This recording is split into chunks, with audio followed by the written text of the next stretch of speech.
The Archon was quiet as he led us through a quick time tunnel, and then he ushered us into the chambers where the other Archon fellows he called upon to gather were waiting for us. I could see that my female companion Z was tense, so doing my best to keep cool myself, I reached over and grabbed her hand, gave it a squeeze, and slightly led us forward together. This wasn't out of any romantic gesture. We both knew this isn't a place human people usually go. We were partners in this moment. Looking into my eyes with a hesitant gratitude, she whispered to me, "In situations like this, we might not make it out of here alive." "Don't say that," I said. "But in my mind, I have no conceivable idea what lays ahead for us. They could decide to obliterate us instantaneously. Best to look relaxed and be prepared to speak clearly. If this comes down to words, I can handle it.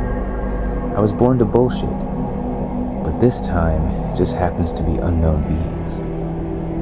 In this void of time and space we've been in for what's felt like eternity, but has probably only been about 12 hours of Earth time, we're facing some incredible shit here, man. I bet no one would believe us." We entered the chambers, and all of them circled us. They were floating a little higher than the one who led us in. Oh yeah, did I mention in the previous episode that this guy was floating? At the time I figured it went without saying. I didn't know who should talk first, so I stood there for a moment reading the room. Though I admit I have an uncanny sense of reading the room, this isn't an ordinary room, and at times in high-pressure situations I don't black out and stammer. I will become possessed by the wise-ass part of my brain that I used to bargain with as an adolescent. At times I gave up reading the room and found it's easier and better to just be yourself. Without warning, the choice was made. A blue and gray-like sphere surrounded the three of us, and we were lifted into the air. They all cast their indescribable, freaky sci-fi eyes at us. We hung there in judgment. The leader, or judge of us, came forward and began to question us. Z simply stated that we wanted to retrieve the book because it belongs to her and will be on our way. They looked dismissive of her polite and formal response. This is where the mixture of fear and passion boil over, and I just want to get this thing done and get the F out of here. "Okay, look, Your Honor," I said. "We've traveled a long way. We don't belong here. I didn't know you existed. No idea this is your territory, and we came to stop this guy from creating horrors beyond my human understanding." There was still a pause. Maybe they were communicating telepathically. Z looked concerned at the responsive silence. I leaned in close to her and said quietly, "Don't worry, I've dealt with guys like this before. He's another tired clerk type, and perhaps a dangerous, mystical gatekeeper too, but I'll take care of it. Alright." With every ounce of luck and charm I could muster in my attitude, I stepped back up and spoke louder to them, saying, "In other words, you take the bad guy, we take the book, everyone's happy. If you believe in that kind of thing. We humans, when something goes our way, we say we're happy."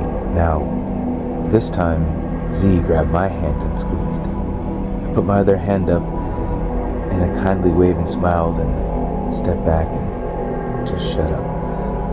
Without warning, a voice inside and around us spoke intrusively. "Enough!" bellowed the gatekeeper with a bored sneer. The sound inside me felt like grinding tectonic plates. "We are amused by your audacity. We never have humans here, but when we have, they are usually groveling and screaming. But we will let you pass." "All right," I said. "Riddles it is. Lay 'em on me." What you did not know is I have vanished from society. Over the summer, I was pulled into a conundrum of cosmic horror and fantastic adventure. Although I did not return home, I was able to record my adventures and send them back in the form of audio stories, just for you. It's true, we saved the world and no one knew, but now you can find out for yourself just what happened to the damned saint. Before I could speak, it continued. "But there is one condition," it said. Just as I thought we had won the negotiation, the gatekeeper rose closer to us, and suddenly we began feeling a tight squeezing around us. Inside the glowing bubble, the tired gatekeeper dropped its bureaucrat disguise to reveal something mind-bendingly terrifying, like a face made of eyes, but these eyes were shadows that swallows the light in space. I don't know, but speaking directly into my mind, the gatekeeper said, "I find your disrespect refreshing, little flesh one, but do not confuse my boredom with mercy." Slowly the gatekeeper begins to shift back to its original state of flowing immaterial robes. Little flesh one, well, that's new to me. I always thought I was a little detective, but now that my mind has been completely blown, I'm not sure what else to do but let this unfold. The being continued on. "We can agree to your terms of the plea deal, but not out of fun or games, but based on a cosmic mandate. We will have to test you. For any one of you who fails, you will not go through our portals any longer, and you will be imprisoned like the other human with your book. Now, no more jokes, no more negotiations. You must each answer your individual riddle. That is our only condition." Letting out a long breath, I nodded it in meek agreement. The gatekeeper, staring, says, "Now then, the riddles. First, a riddle for the woman, a challenge for her to trust her inner compass over physical evidence. It goes, I am a map drawn without any stone, navigating nature by whispers alone. I solve the deep labyrinth when logic is blind, the mystery of reality felt, not defined. What am I?" Z gave it some thought, and after a beat she replied, "Thank you, this is very thoughtful of you. This is a very thoughtful riddle. I would say my answer is intuition. We navigate everything with the heart if we are dismissing physical evidence." There was a pause, and slowly the gatekeeper replied, "That is correct. You may enter the portal when it is time. And now the second is your companion, or should I say your daemon, disguised as a canine. Listen carefully, disembodied one.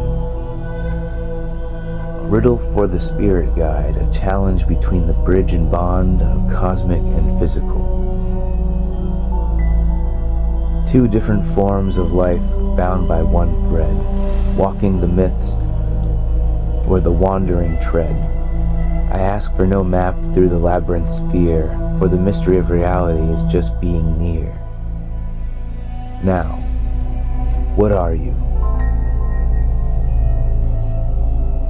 In a cheerful tone, Ezekiel replies, "Well, you see, gatekeeper, you gave yourself away by calling me a guide. We all know important qualities of a guide of any kind.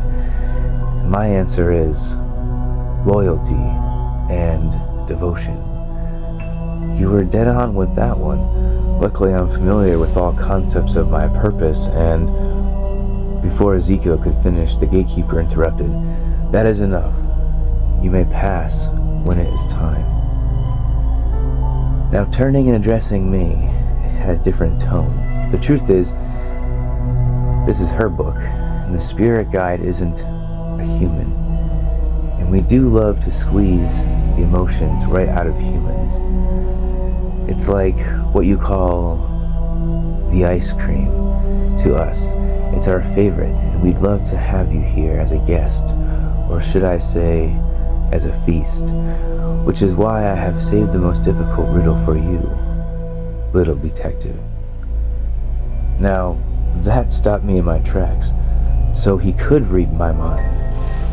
"All right," I said. Let's get it over with. And for you, a riddle to challenge your dreams and reality.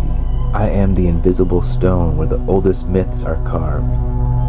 A labyrinth of nature where every form of life is starved or fed.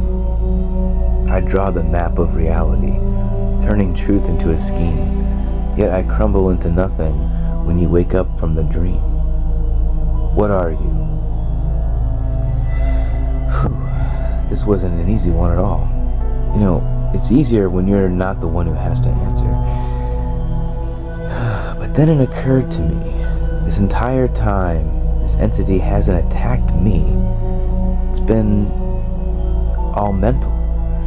Now, to me, I'd say the axis of dreams and reality is my mind, the intersect of consciousness and my soul. Okay, I said, I have your answer. The mind, my imagination. That's all I've got. I tried not to look doubtful. There was another pause, then slowly the bubble began to lower and evaporated around us. Thank you, Gatekeeper, we said. What do we do now? I said. We will open a portal that will connect you to where this Vincent Apollo is. The rules are, however, that if you all go over at once, the portal will close behind you. You must keep at least one of you on the other side to bring you back, if you have the psychic strength. Once you return, that portal will close, and once you have your book, we will promptly send you through another gateway to send you back to whence you came. We were faced with a portal that was orange and purple. There we stand.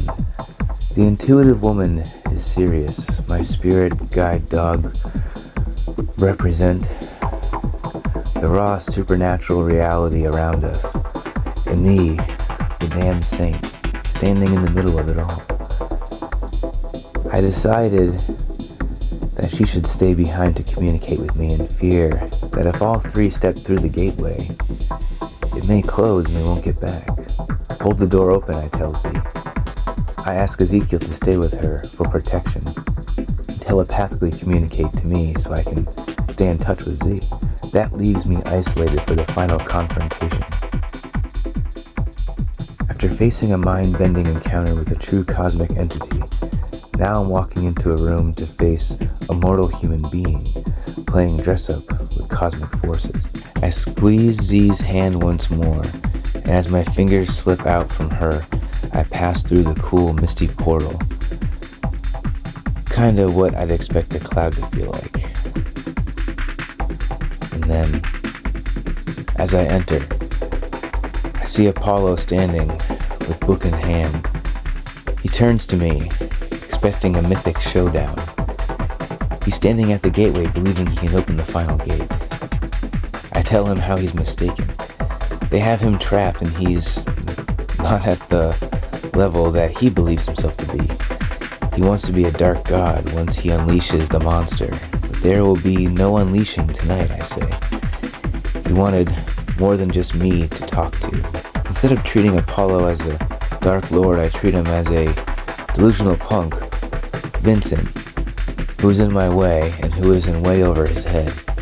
The ultimate insult to a guy like him isn't fear, it's condescension. I stress that if he wants to open a gate to be eaten by a cosmic horror, that's his prerogative, but I just came to get the book for the girl and go home. While I'm talking to Vincent Apollo, Ezekiel and Z are whispering into my mind. They're asking if I'm okay, and that the gate for me to return is beginning to thin, and she can't hold it for much longer. Ezekiel wants to get me back, but I tell him to stay back, to stand down. At this point, Vincent hears me talking to myself, and he asks if I said something to him. And I play it off like I'm crazy, like him, which seems to work, because then he goes back into his rant. And this time, Vincent Apollo offers me part of the power the book has. Why give it to her when you can take the reins? I let Apollo rant for a moment to let his guard down. Then I hit him with a one-liner. I wish it was my fist. He let his defenses down. I said something like, ruling the realms actually doesn't sound half bad. Tell me more, Vincent. As he begins pacing around, I start to edge closer to him. At one point he turns and is standing there with the book in his hands, waving it up in the air and yelling about, finally seeing his genius, with the other two voices in my head telling me to hurry before the gate closes. I walk up swiftly. No time to fuck around. And I, in the best Indiana Jones, Harrison Ford style I could muster, I slip it out from his fingers, his slippery, slimy, greasy, Cthulhu-like fingers. To my surprise, he's unaffected. At first, while still ranting, I slowly tiptoe backwards, like in a cartoon, and like Harrison Ford. And as I get back to the portal gateway, he turns and looks confused, realizes the book is gone from his hands. I smile, wryly. He runs over to get it back, like a child in a classroom trying to get a math book, saying it's not fair. I step halfway through the portal. One arm through, I stop him and stick my head back and say, wait here, I can get you through the portal. I'm not stealing the book, I'm trying to get us out of here, buddy, alright? Stay here, Vincent. And then I think back to my agreement, and any ounce of compassion I have is lost for the fear of what the fate will be of this guy. The fear of what the gatekeepers, what they might do. And it's part of our agreement that they could have him once we get the book. I step through the other side to Z and say, don't close it just yet, one more thing. Z is frustrated but obliges. As she takes the book into her hands from me, I step through, and Apollo just sees my hand, but hears my voice. And I say, Vincent, don't you know better than to take other people's things? He says, you don't have to be no damned saint. You don't have to do the right thing. We can share the power together. No, Vincent, I say. But I say you're right. I don't have to be the damn saint. But I choose to be. And then I swiftly bitch-slapped him right in the face. As I step back through the portal, I am greeted warmly by the other two. The fate of Vincent Apollo is now sealed to the gatekeepers. I wish I could have seen the expression on his face when I landed that last joke. Do you think someone like him laughs before they die? Or whatever peril they're going to torture him with? The original Archon meets us and says, he goes by the name Malik, actually. I guess he's trying to make friends. Sort of turning into a Casablanca thing, I guess, which is kind of cool, I suppose. Usually Bogart doesn't get the girl in that movie, but Malik said he is pleased with us by keeping our word with the other gatekeepers. I say good luck with saving the universe and the war. But I sense a kinship with Malik. You see, we both understand what it's like to be competent. He then sets us off back to where we started in the original gateways of the portal. While there, we all recap that she has her book, and we have to decide where to go next. I really feel like we should have had more time to adjust from all this change, but I guess she moves fast. She moves fast through the world. Me, well, I had to get off my ass. She says she can arrange for me to go wherever that we want, even in a different timeline of my own life. Why limit myself to where I left off only a few days ago? I ask if she wants to come with us. She says no. I guess I was right with the whole Casablanca thing. She must return herself and the book back to her family estate, where it can be secured for good once more. She says, maybe I'll see you again if our paths cross. She hands me a blank card and says, all I have to do is hold the card while holding the idea of where we want to go in our minds, and then we can enter into whatever we want. She opens a portal for herself, looks back kindly, smiles, and whispers, thank you. She was a quiet but a bold woman. And then she vanishes into the void. At least this time she didn't leave with the other leading actor, like in Casablanca. But like all incredible women in my life that I experience intense cosmic catastrophe with, they leave abruptly. It's nothing personal.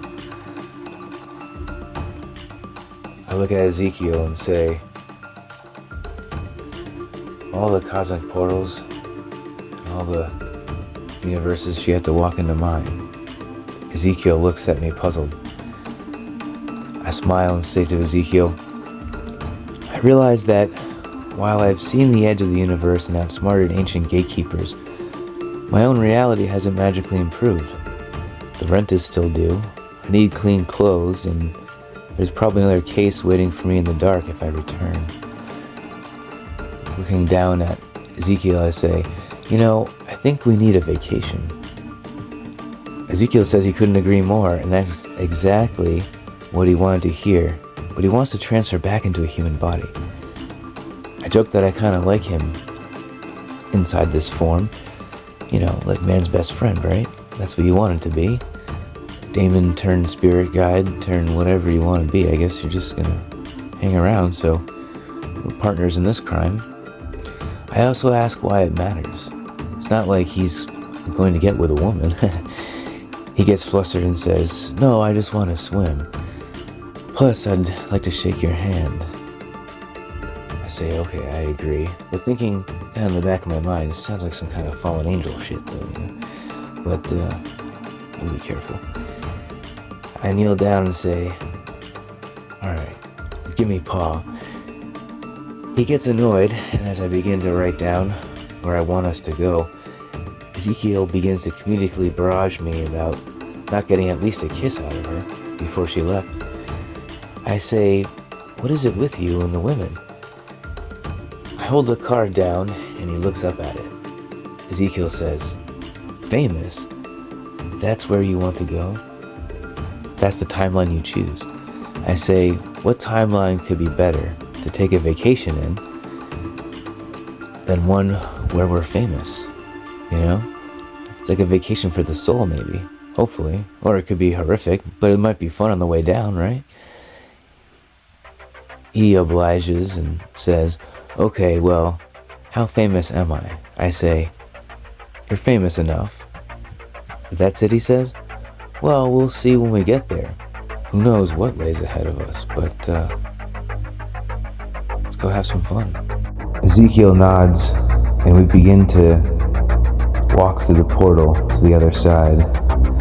And I say, this looks like the beginning of a beautiful friendship.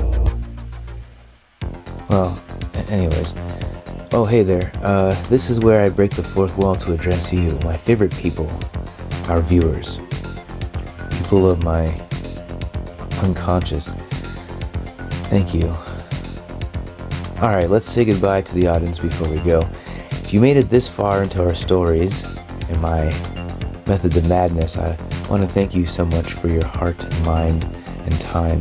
Although we are off to take a vacation for now, I promise you your supernatural heroes will return better than ever with more of your favorite cosmic mysteries and comedic catastrophes. Thank you for participating in the creative experiment that has been and is and will be Forbes Words. For now, this is the Damned Saint signing off. Final words, out.